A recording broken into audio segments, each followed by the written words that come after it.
Sir Ricky for yung kanyang mga novels are also social political. Yeah. So, kanina parang tinutukoy si Michael V tungkol sa baha-baha, ganyan-ganyan. Oh. Like, what are your thoughts on what's happening to the country when it comes to corruption? I mean, I think it's very obvious naman on my thoughts right now. I share a lot of thoughts with everyone. I'm a Filipino citizen. My feelings are the same. You know what I mean?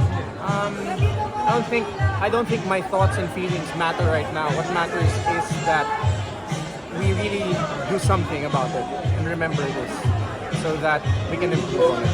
Especially you're portraying a president's role in a movie. You know, as much as I want to, to imbibe and be in Right. character right now, Right. but you know what I mean. I think I guess I'm just encouraging, our leaders to really feel, to really think of,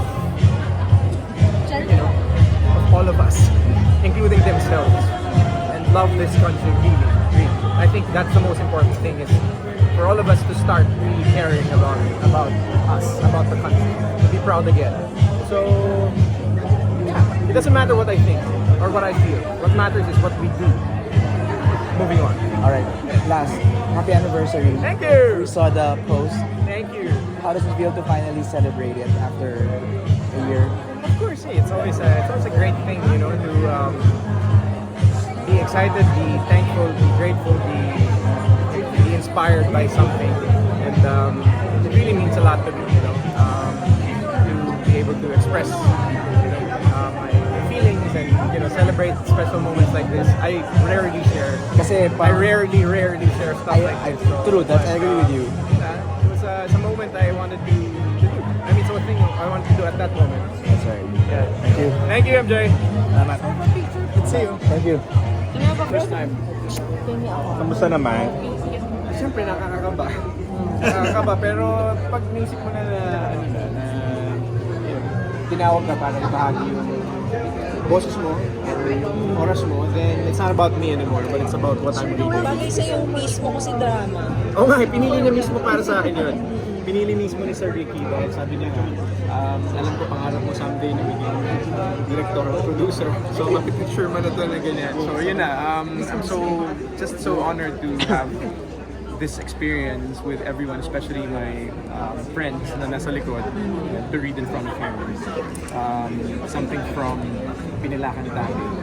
Nung bata ako, hindi ako mahilig magbasa. Ngayon, nagbabasa na ako sa Gusto mo mag-director? It's always been a dream. I did a little, pero alam mo naman magsisimula yun sa pagsusulat, di ba? So, intindi ng kung ano-ano, budget, etc. So, kasama na yun lahat. Pangarap ko yan, darating din. Have you ever sumali ka sa workshop ni Sir? I tried, pero yung schedule hindi nag-aano. So, nagpe-present na lang ako sa kanya ng nagtatanong ako sa kanya kung hingi ako ng mga tips sa kanya sa mga bagay na ginagawa ko. So, he's always very generous, and he always tells me, just go, trust your heart. Parang, for me, parang someone like him telling you na trust your heart is a huge thing. Kumusta ang keso?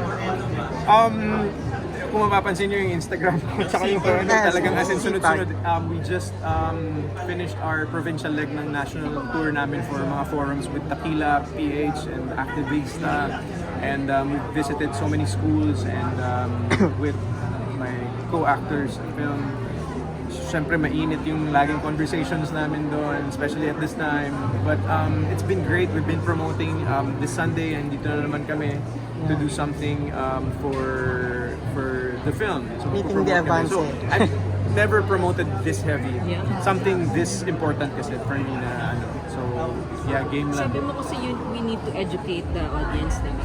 I mean, I was educated. I mean, my goal was not to educate. It was Gerald's and PBA's mission to create Bayaniverse from General Luna to Goyo to now Quezon. And I'm just happy to jump on board dito sa mission nila na, to use history as a tool for empowering. Tingin mo ba? Go. Mas lang, paano siya mag-resonate currently nga? Here? Yeah, yung story ng Quezon. How many years kayo? Paano mo siya ang mga mo yun. If you watch the film, garantisado that you will feel something and ask questions and realize something. It was made for us to understand why the Philippines is the way it is now. So Quezon is one of the biggest figures in Philippine history, and he is a brilliant, man and a great leader.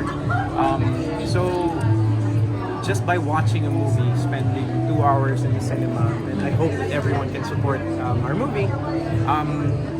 I think at least masishare ko yung experience ko doing it. I feel prouder as a Filipino. I feel, more empowered, more, I'm fuller, and parang feeling ko I'm enriched, and I'm just inspired. Despite whatever's happening, I feel encouraged. And I'm not giving up.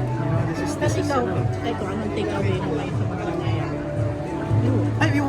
This is ilang beses na ba nangyari sa atin to? True. Pero the point is we don't remember that these things happen, and pag dumating na, then eto na naman, di ba? So what is the takeaway? For us to remember the distant history and the recent happenings. We have to remember and learn from it. It doesn't matter what I feel, it doesn't matter what I think. What matters is what we do from here on as a collective. As Filipinos, magbuklod-buklod and really know what we deserve and fight for what we deserve. And develop a way of transparency and consistency, and there's this kailangan may tayo eh. Kailangan meron tayong check and balance, nagtitinginan tayo sa isa't isa, parang gano'n.